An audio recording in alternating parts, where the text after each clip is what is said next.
to stay there was a bigger risk than leaving, because we we needed to look for the future, and we could see no future at the family business.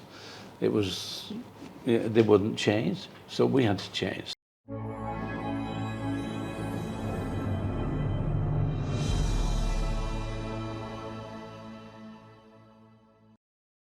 In today's world, we often talk about starting something new, building something of your own, taking risks, exploring new paths. But what we don't talk about enough is the decision that comes before that. The decision to walk away from something familiar, and sometimes even from something that is already working. Today, I'm joined by Joe Foster, co-founder of Reebok, a global sportswear brand that began after he made the decision to step away from already running successful family business to start his own. Joe is currently in Sri Lanka on a personal visit, and thank you so much for sitting here with me today. In Sri Lanka, we have a saying, Aiyo. It's what we say when something catches you off guard. That mix of surprise, frustration, and sometimes even disbelief. And I feel Joe's journey has so much of such Aiyo moments. Choosing to walk away from something that is already functioning well and starting from a place of uncertainty. So today we are not going to look into the story itself, but we are going to decode that what that moment represents, what it takes to make a decision to start again. Joe, Aiyo and welcome to Aiyo Moments Decoded. Reebok is a global brand that didn't start where it is now today. It started from a small country town in England. And it would not have been here today if it is not for that decision to walk away. What urged you that it is the time for you to walk away? You've got to go back now, and we're talking about, say, the mid-1950s, which is a long time ago. We're talking 70 years ago.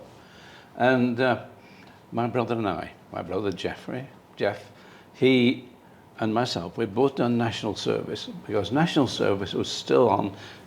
We're not too long after World War II, 10 years after World War II, so we're still on national service, which took us away from home.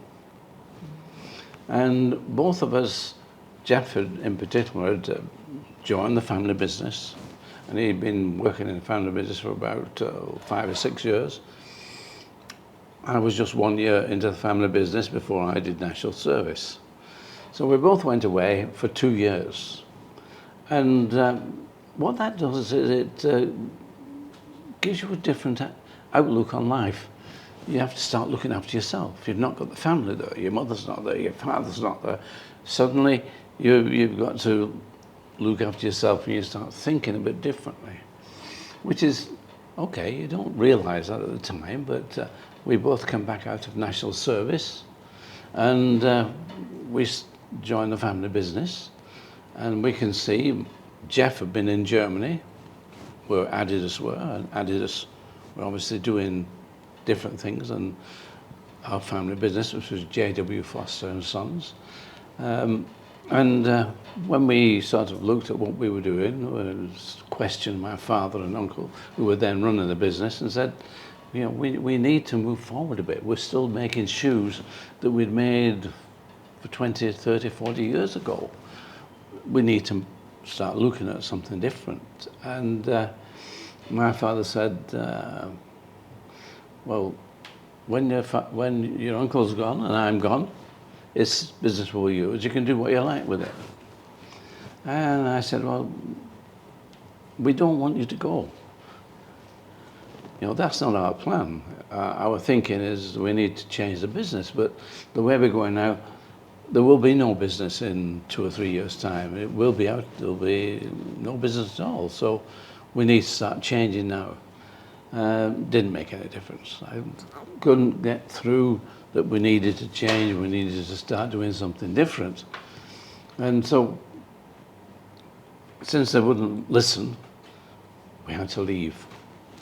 Took us a year or two we went to college, we went to learn more about shoemaking than we could pick up at the factory. And, but eventually in 1958, we took the decision to go, and that was it. We left the business. So in that moment, was it a risk or something that you could not avoid? Well, the risk, of course, was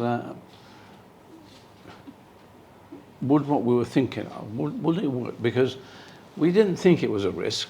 We thought there was too much risk staying at the family business. To stay there was a bigger risk than leaving, because we needed to look for the future, and we could see no future at the family business. It was, they wouldn't change, so we had to change. So for us, it wasn't really a risk in as much as, I don't know, we were young. What can go wrong? You know, we were just young, and we had taken care enough to go to college. And the beautiful thing about going to college is that we met a lot of people, and they were able to help us. As we left, if we wanted materials, if we wanted machinery, if we wanted anything, we could ask the people at college. So that fear, that Aiyo, if I walk again, I have to start again. Is that fear is what holding people back? It probably is if they don't want to step forward. I think fear only holds you back if you don't know what you're going into, if you don't know what you're planning. We very soon learned to look for white space, because that white space is something, what can we do that somebody else is not doing? Because we were going to step into a field that Adidas were growing very fast at that time, and they had actually taken over football or soccer, depending on which word you want to use for it. Adidas had that, and but they were, whilst they were big in running, they were not that big. There was room for us, and we knew what we were doing. We also went into cycling, because my brother Jeff, he was a cyclist, he was also a runner. I played badminton. I didn't do any running. In fact, I don't like running. I don't like making shoes either, but that's a different story.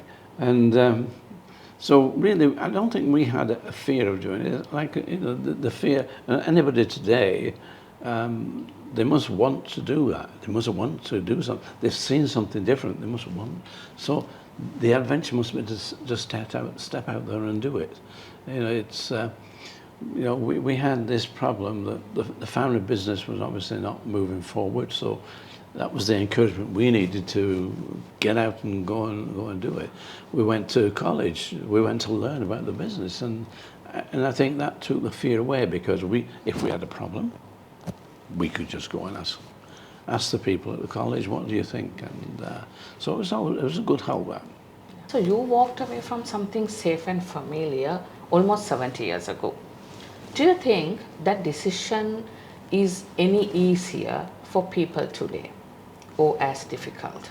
I think it depends what you're in, and you know, we became involved in athletics. We became involved, so we were not just shoemakers. We were actually athletic shoemakers, and we were part of that community. We weren't just a shoemaker. A lot of people in the UK, and probably in many other countries, learn how to make shoes. We learned how to we were making sports shoes. So we were in the sports goods business as much as we were in the shoemaking business. And I think if you get into whatever you want to do, you're eager to do it. You should be eager to do it. Don't just walk out and set up without having a good reason for doing that. And what you should have, or what make sure that you do, is you have fun. You enjoy it. So when starting today, what matters more, product perfection or visibility? I keep saying this because Reebok now, they've gone through a cycle. We were number one, yeah. And then it was sold to Adidas, and Adidas didn't help the brand. They wanted what Reebok had at the time. So I keep saying now, we need visibility now. We need to get into the stores, we need to open stores, we need to get that visibility. Because if you're making a product, like a shoe, you need some visibility. But today we have so much technology that, and it's probably technology which is very important today, and a lot of people want technology. AI is coming into everything.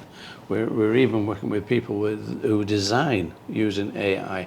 So AI is there. It's not taking over the designer, it's helping the designer. So what a designer would have taken maybe weeks to get those different iterations of his design, he can now ask AI to do that. So we can get lots of different variations on what he suggested.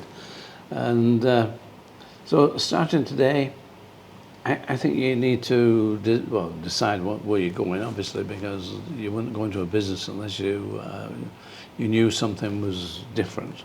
So if you've got something that's different, you just have to take the plunge and go for it. Yeah.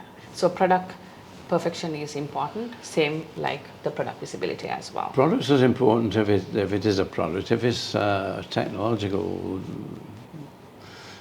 new idea which you can do with computers and working on computers, if you're good at that and you can see, again, an area where you can make a change and can make a difference, and you can make a lot of money.